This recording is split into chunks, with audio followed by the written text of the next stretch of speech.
and welcome to In Pursuit of Truth and Happiness, Episode 5, Conclusions on the Iliad. Last episode, I analyzed the Olympian gods of Homer through the lens of Platonism and St. Augustine's theology, as put forward in his famous book, City of God. To this end, I analyzed the Olympian gods as embodiments of subjective truth that drive the events of the Iliad as they unfold toward their tragic end. In this episode, I will go over my final thoughts and a synthesized conclusion over the Iliad.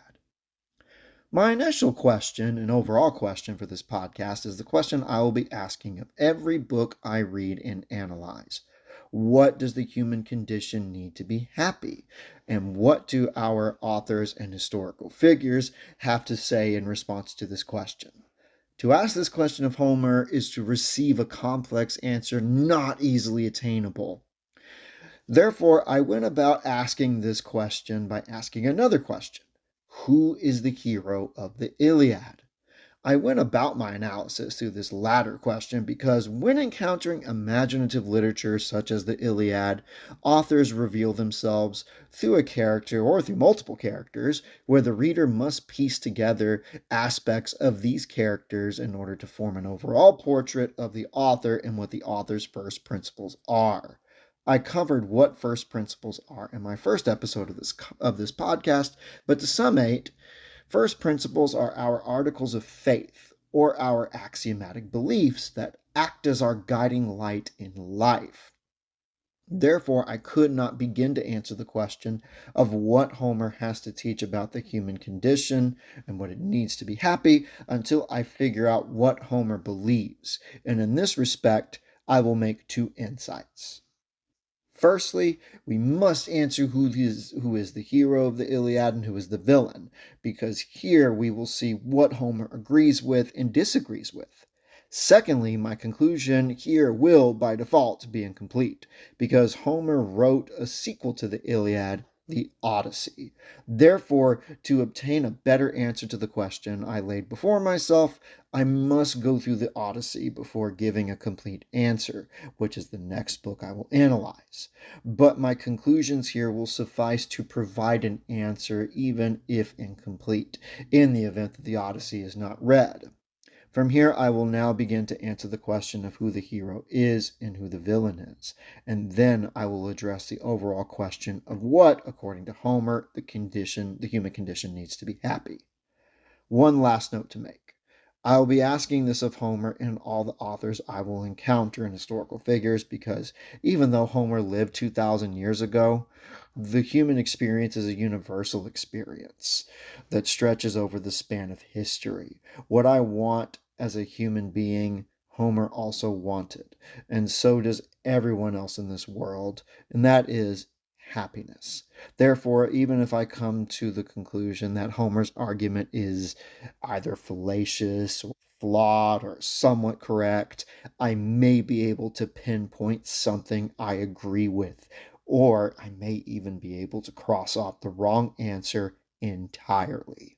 The last option in and of itself makes the analysis worthwhile. Let us now begin to answer the question. Mulling over this question for quite some time, I have reached the conclusion that Homer may have poured himself into both Achilles and Hector.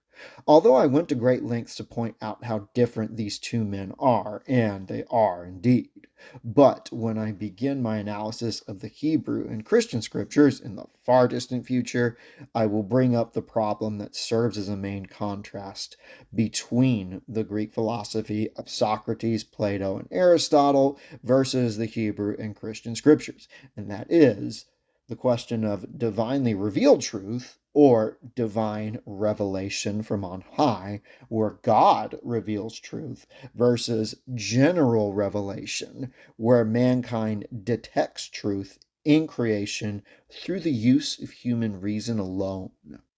In Homer, I detect a man who wants nothing more than to believe that suffering for your people and your family out of love for them has merit. In Homer, I can see a man who wants so badly to have faith that the gods will make things right. And I see this desire in the character of Hector. But I also see a man who sees the reality of the world around him. I see a man who sees warriors giving themselves to violence and using force to make themselves greater than what they are. Because the gods not only seem not to care otherwise, but actually perpetuate the chaos and strife all too present in the tragedy of war. In Homer, I also see a man who wants to make sense of the seemingly cursed condition of humanity, which, if we break it down beyond this generalization, we see that the curse of death might be common to all, but some clearly still receive more blessings in life than others. And this latter situation can only be attributed, at least per Achilles in Book 24, to the arbitrariness of the gods. This argument I see in Achilles. After reflection, I have reached the conclusion that Homer pours himself into both Achilles and Hector. And in this, I see a man who desires to understand the truth of the human condition. I see a man who wants faith to be real and wants to believe that the gods are good and not patrons of arbitrariness and subjective truth. Someone who cannot, in reality, believe the gods to be good because the reality of war seems to point to the gods as uncaring and arbitrary. In this, we see the limits of general revelation as applied to analyzing the human condition through war. Yet, even with this limited view in place, Homer provides deep insights into the human condition through war, and these complex insights are revealed through the characters of the Iliad. So, who is the hero of the Iliad? I find myself admitting Hector to be the hero. However, in the absence of divine revelation from on high revealing the hope of intrinsic merit in suffering for virtue as a first principle that is well founded is not established for Homer.